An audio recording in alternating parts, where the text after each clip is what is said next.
Little Tiny or Thumbelina. There was once a woman who wished very much to have a little child, but she could not obtain her wish. At last she went to a fairy and said, "I should so very much like to have a little child. Can you tell me where I can find one?" "Oh, that can be easily managed," said the fairy. "Here is a barley corn of a different kind to those which grow in the farmer's fields, and which the chickens eat. Put it into a flower pot, and see what will happen." "Thank you," said the woman, and she gave the fairy 12 shillings, which was the price of the barley corn.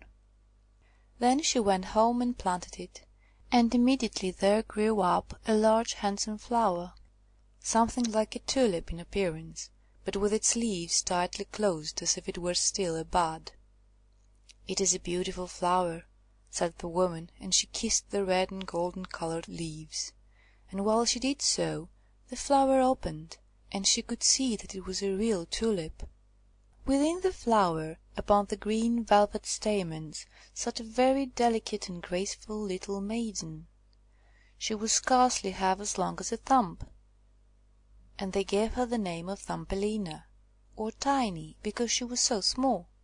A walnut shell, elegantly polished, served her for a cradle. Her bed was formed of blue-violet leaves, with a rose leaf for a counterpane. Here she slept at night, but during the day she amused herself on a table where the woman had placed a plateful of water. Round this plate were wreaths of flowers, with their stems in the water, and upon it floated a large tulip leaf, which served Tiny for a boat. Here the little maiden sat and rowed herself from side to side, with 2 oars made of white horsehair. It really was a very pretty sight. Tiny could also sing so softly and sweetly that nothing like her singing had ever before been heard. One night, while she lay in her pretty bed, a large ugly wet toad crept through a broken pane of glass in the window, and leaped right upon the table where Tiny lay sleeping under her rose-leaf kilt. "What a pretty little wife this would make for my son!" said the toad, and she took up the walnut shell in which little Tiny lay asleep, and jumped through the window with it into the garden.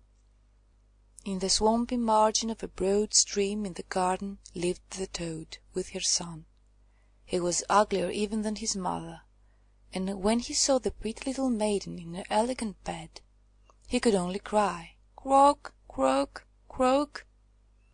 "Don't speak so loud, or she will wake," said the toad, "and then she might run away, for she is as light as swan's down. We will place her on one of the water-lily leaves out in the stream. It will be like an island to her, she is so light and small, and then she cannot escape. And while she is away, we will make haste and prepare the state-room under the marsh, in which you are to live when you are married." Far out in the stream grew a number of water-lilies, with broad green leaves, which seemed to float on the top of the water. The largest of these leaves appeared further off than the rest, and the old toad swam out to it with the walnut shell in which little Tiny lay still asleep. The tiny little creature woke very early in the morning, and began to cry bitterly when she found where she was, for she could not see nothing but water on every side of the large green leaf, and no way of reaching the land. Meanwhile the old toad was very busy under the marsh, decking her room with rushes and wild yellow flowers, to make it look pretty for her new daughter-in-law. Then she swam out with her ugly son to the leaf on which she had placed poor little Tiny. She wanted to fetch the pretty bed, that she might put it in the bridal chamber to be ready for her. The old toad bowed low to her in the water, and said, "Here is my son, who will be your husband, and you will live happily in the marsh by the stream." "Croak, croak, croak," was all her son could say for himself. So the toad took up the elegant little bed, and swam away with it, leaving Tiny all alone on the green leaf, where she sat and wept. She could not bear to think of living with the old toad, and having her ugly son for a husband. The little fishes, who swam about in the water beneath, had seen the toad and heard what she said, so they lifted their heads above the water to look at the little maiden. As soon as they caught sight of her, they saw she was very pretty, and it made them very sorry to think that she must go and live with the ugly toads. No, it must never be. So they assembled together in the water, round the green stalk which held the leaf on which the little maiden stood, and gnawed it away at the root with their teeth. Then the leaf floated down the stream, carrying Tiny far away out of reach of land. Tiny sailed past many towns, and the little birds in the bushes saw her and sang, "What a lovely little creature!" So the leaf swam away with her farther and farther, till it brought her to other lands. A graceful little white butterfly constantly fluttered around her, and at last alighted on the leaf. Tiny pleased him, and she was glad of it, for now the toad could not possibly reach her, and the country through which she sailed was beautiful, and the sun shone upon the water till it glittered like liquid gold. She took off her girdle and tied one end of it round the butterfly, and the other end of the ribbon she fastened to the leaf, which now glided on much faster than ever, taking little Tiny with it as she stood. Presently a large cockchafer flew by. The moment he caught sight of her, he seized her round her delicate waist with his claws, and flew with her into a tree. The green leaf floated away on the brook, and the butterfly flew with it, for he was fastened to it, and could not get away. Oh, how frightened little Tiny felt when the cockchafer flew away with her to the tree! But especially was she sorry for the beautiful white butterfly which she had fastened to the leaf, for if he could not free himself he would die of hunger. But the cockchafer did not trouble himself at all about the matter.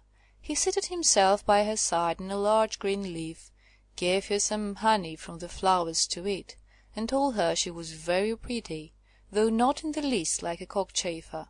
After a time all the cockchafers turned up their feelers, and said, "She has only 2 legs, how ugly that looks!" "She has no feelers," said another, "her waist is quite slim. Pooh! She is like a human being." "Oh, she is ugly," said all the lady cockchafers, although Tiny was very pretty. Then the cockchafer who had run away with her believed all the others when they said she was ugly, and would have nothing more to say to her, and told her she might go where she liked. Then he flew down with her from the tree and placed her on a daisy, and she wept at the thought that she was so ugly that even the cockchafers would have nothing to say to her. And all the while she was really the loveliest creature that one could imagine, and as tender and delicate as a beautiful rose leaf. During the whole summer poor little Tiny lived quite alone in the wide forest. She wove herself a bed with blades of grass, and hung it up under a broad leaf to protect herself from the rain. She sucked the honey from the flowers for food, and drank the dew from their leaves every morning. So passed away the summer and the autumn, and then came the winter, the long, cold winter. All the birds who had sung to her so sweetly were flown away, and the trees and the flowers had withered. The large clover leaf, under the shelter of which she had lived, was now rolled together and shrivelled up. Nothing remained but a yellow, withered stalk. She felt dreadfully cold, for her clothes were torn, and she was herself so frail and delicate that poor little Tiny was nearly frozen to death. It began to snow too, and the snowflakes, as they fell upon her, were like a whole shovelful falling upon one of us, for we are tall, but she was only an inch high. Then she wrapped herself up in a dry leaf, but it cracked in the middle and could not keep her warm, and she shivered with cold. Near the wood in which she had been living lay a cornfield, but the corn had been cut a long time. Nothing remained but the bare dry stubble standing up out of the frozen ground. It was to her like struggling through a large wood. Oh, how she shivered with the cold! She came at last to the door of a field mouse, who had a little den under the corn stubble.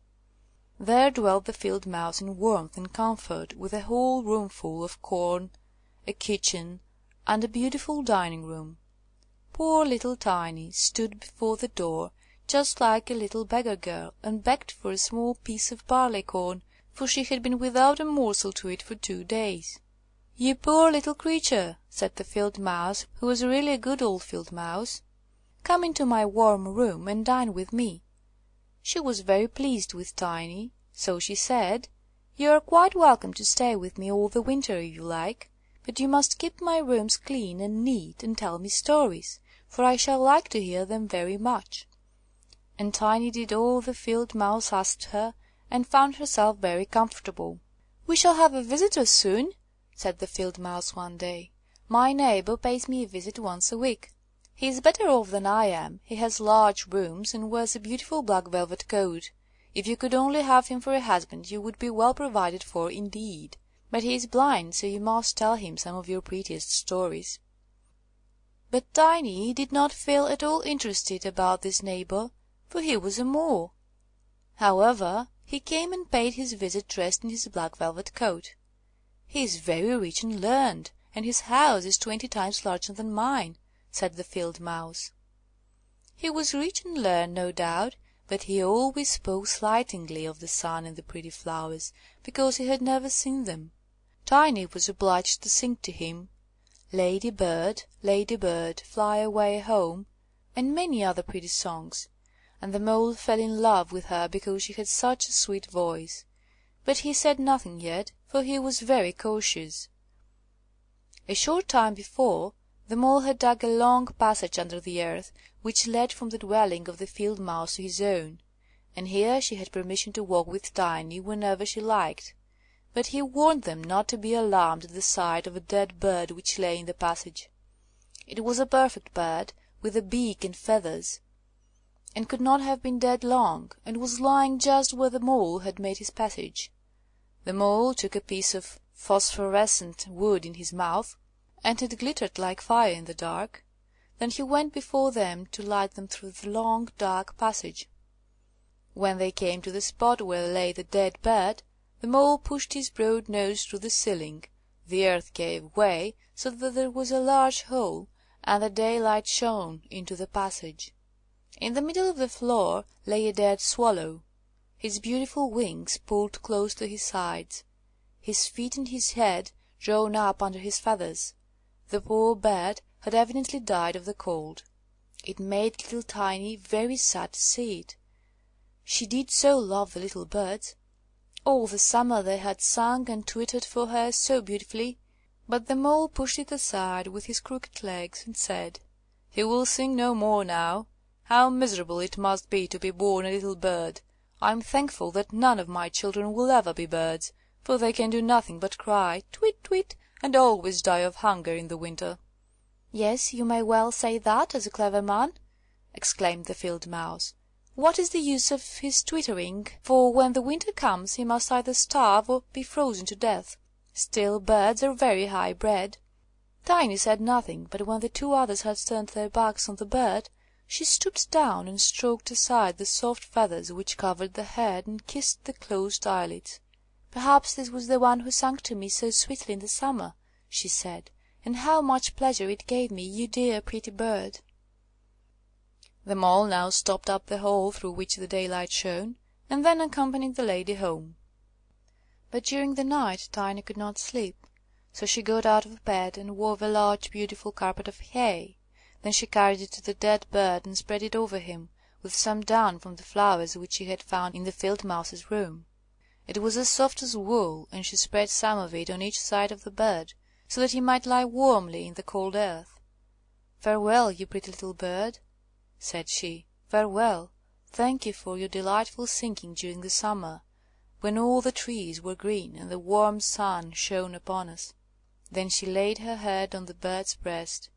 But she was alarmed immediately, for it seemed as if something inside the bird went thump, thump. It was the bird's heart. He was not really dead, only benumbed with the cold, and the warmth had restored him to life. In autumn all the swallows fly away into warm countries, but if one happens to linger, the cold seizes it, it becomes frozen and falls down as if dead. It remains where it fell, and the cold snow covers it. Tiny trembled very much. She was quite frightened, for the bird was large, a great deal larger than herself. She was only an inch high, but she took courage, laid the wool more thickly over the poor swallow, and then took a leaf which she had used for her own counterpane, and laid it over the head of the poor bird. The next morning she again stole out to see him. He was alive, but very weak. He could only open his eyes for a moment to look at Tiny, who stood by holding a piece of decayed wood in her hand, for she had no other lantern. "Thank you, pretty little maiden," said the sick swallow. "I have been so nicely warmed that I shall soon regain my strength and be able to fly about again in the warm sunshine." "Oh," she said, "it is cold out of doors now. It snows and freezes. Stay in your warm bed. I will take care of you." Then she brought the swallow some water in a flower leaf, and after he had drunk, he told her that he had wounded one of his wings in a thorn bush, and could not fly as fast as the others, who were soon far away on their journey to warm countries. Then at last he had fallen to the earth, and could remember no more, nor how he came to be where she had found him. The whole winter the swallow remained underground, and Tiny nursed him with care and love. Neither the mole nor the field mouse knew anything about it, for they did not like swallows. Very soon the springtime came, and the sun warmed the earth. Then the swallow bade farewell to Tiny, and she opened the hole in the ceiling which the mole had made. The sun shone in upon them so beautifully that the swallow asked her if she would go with him. She could sit on his back, he said, and he would fly away with her into the green woods. But Tiny knew it would make the field mouse very grieved if she left her in that manner, so she said, "No, I cannot." "Farewell, then. Farewell, you good pretty little maiden," said the swallow, and he flew out into the sunshine. Tiny looked after him, and the tears rose in her eyes. She was very fond of the poor swallow. "Tweet, tweet," sang the bird as he flew out into the green woods, and Tiny felt very sad. She was not allowed to go out into the warm sunshine. The corn which had been sown in the field over the house of the field mouse had grown up high into the air, and formed a thick wood to Tiny, who was only an inch in height. "You are going to be married, Tiny," said the field mouse. "My neighbour has asked for you. What good fortune for a poor child like you! Now we will prepare your wedding clothes. They must be both woollen and linen. Nothing must be wanting when you are the mole's wife." Tiny had to turn the spindle, and the field mouse hired 4 spiders, who were to weave day and night. Every evening the mole visited her, and was continually speaking of the time when the summer would be over. Then he would keep his wedding day with Tiny. But now the heat of the sun was so great that it burnt the earth, and made it quite hard like a stone. As soon as the summer was over, the wedding should take place, but Tiny was not at all pleased, for she did not like the tiresome mole. Every morning when the sun rose, and every evening when it went down, she would creep out at the door, and as the wind blew aside the ears of corn, so that she could see the blue sky, she thought how beautiful and bright it seemed out there, and wished so much to see her dear swallow again. But he never returned, for by this time he had flown far away into the lovely green forest. When autumn arrived, Tiny had her outfit quite ready, and the field mouse said to her, "In 4 weeks the wedding must take place." Then Tiny wept, and said she would not marry the disagreeable mole. "Nonsense," replied the field mouse. "Now don't be obstinate, or I shall bite you with my white teeth. He is a very handsome mole. The queen herself does not wear more beautiful velvets and furs. His kitchen and cellars are quite full. You ought to be very thankful for such good fortune." So the wedding day was fixed, on which the mole was to fetch Tiny away to live with him, deep under the earth, and never again to see the warm sun, because he did not like it. The poor child was very unhappy at the thought of saying farewell to the beautiful sun, and as the field mouse had given her permission to stand at the door, she went to look at it once more. "Farewell, bright sun," she cried, stretching out her arm towards it. And then she walked a short distance from the house, for the corn had been cut and only the dry stubble remained in the fields. "Farewell, farewell," she repeated, twining her arm around a little red flower that grew just by her side. Greet the little Swallow from me if you should see him again." "Tweet, tweet!" sounded over her head suddenly. She looked up, and there was the Swallow himself flying close by. As soon as he spied Tiny he was delighted, and then she told him how unwilling she felt to marry the ugly Mole, and to live always beneath the earth, and never to see the bright sun any more. And as she told him, she wept. "Cold winter is coming," said the Swallow, "and I am going to fly away into warmer countries. Will you go with me? You can sit on my back, and fasten yourself on with your sash. Then we can fly away from the ugly Mole in his gloomy rooms, far away over the mountains into warmer countries, where the sun shines more brightly than here, where it is always summer, and the flowers bloom in greater beauty. Fly now with me, dear little Tiny. You saved my life when I lay frozen in that dark passage." "Yes, I will go with you," said Tiny, and she seated herself on the bird's back, with her feet on his outstretched wings, and tied her girdle to one of his strongest feathers. Then the Swallow rose in the air, and flew over forest and over sea, high above the highest mountains, covered with eternal snow. Tiny would have been frozen in the cold air, but she crept under the bird's warm feathers, keeping her little head uncovered so that she might admire the beautiful lands over which they passed. At length they reached the warm countries, where the sun shines brightly, and the sky seems so much higher above the earth. Here, on the hedges and by the wayside, grew purple, green, and white grapes. Lemon and oranges hung from trees in the woods, and the air was fragrant with myrtles and orange blossoms. Beautiful children ran along the country lanes, playing with large, gay butterflies, and as the Swallow flew further and further, every place appeared still more lovely.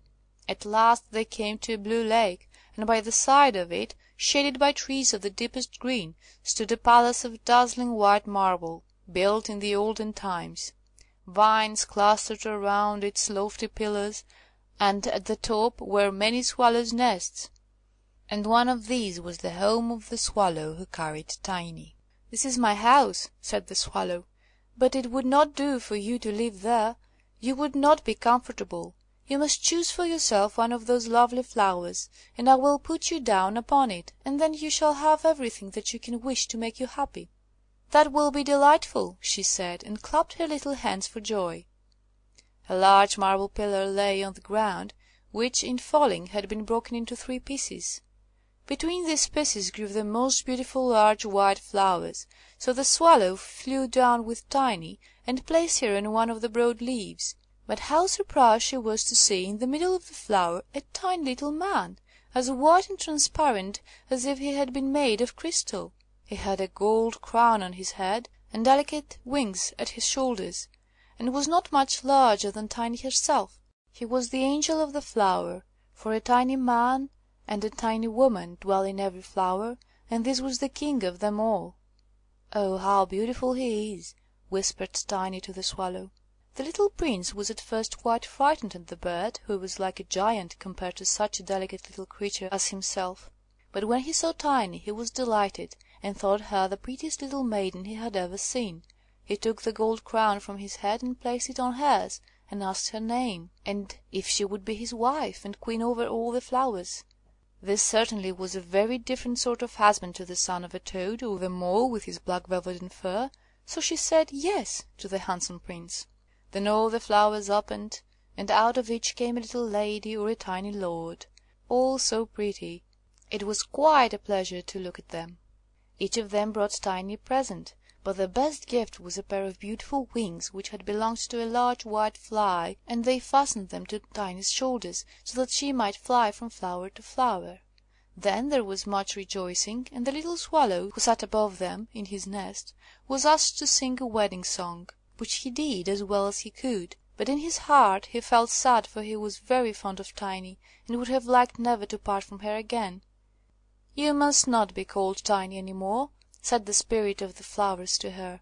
"It is an ugly name, and you are so very pretty. We will call you Maia." "Farewell, farewell," said the Swallow with a heavy heart, as he left the warm countries to fly back into Denmark.